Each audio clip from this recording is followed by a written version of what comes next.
السلام علیکم ورحمۃ اللہ وبرکاتہ۔ آج کی اس ویڈیو میں ہم ایک حدیث بیان کریں گے، جس حدیث میں یہ ذکر ہے کہ اللہ کے نبی نے شیعوں کے بارے میں اپنے اصحاب سے کیا کہا۔ حدیث ہے کہ حضرت محمد صلی اللہ علیہ وآلہ وسلم مسجد میں داخل ہوئے۔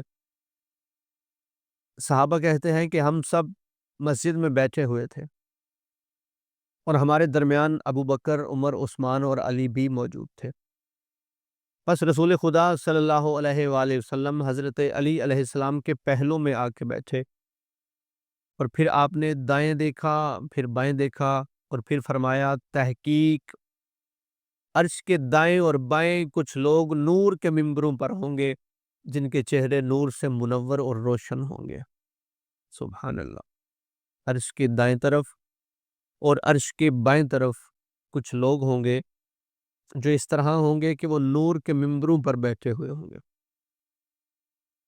حضرت ابو بکر نے عرض کیا، یا رسول اللہ، میرے ماں باپ آپ پر قربان، کیا میں پوچھ سکتا ہوں کہ وہ لوگ کون ہوں گے؟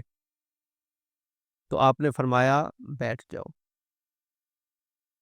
اس کے بعد عمر کھڑے ہوئے اور کہنے لگے، یا رسول اللہ، یہ فرمائے کہ وہ لوگ کون ہوں گے جو عرش کے دائیں اور بائیں طرف ممبروں پر، نور کے ممبروں پر بیٹھے ہوں گے؟ تو اللہ کے نبی نے فرمایا تم بھی بیٹھ جاؤ۔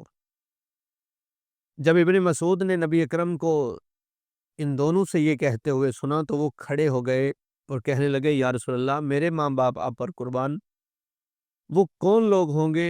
آپ ان کا تعارف کروائیں تاکہ ہم ان کی معرفت حاصل کریں اور ان کو پہچان لیں۔ تب رسول اکرم صلی اللہ علیہ وآلہ وسلم نے حضرت علی علیہ السلام کے کندھے پر ہاتھ رکھا اور فرمایا، یہ اور اس کے شیعہ ہوں گے جو کامیاب ہوں گے۔ سبحان اللہ۔ قیامت کے دن علی اور علی کے شیعہ کامیاب ہوں گے اور عرش کے دائیں اور بائیں نور کے ممبروں پر بیٹھے ہوں گے۔ سبحان اللہ۔ خداوند عالم ہمیں نیک اعمال کی توفیق عطا فرمائے۔ وسلام توفیع علی علیہ السلام مدد۔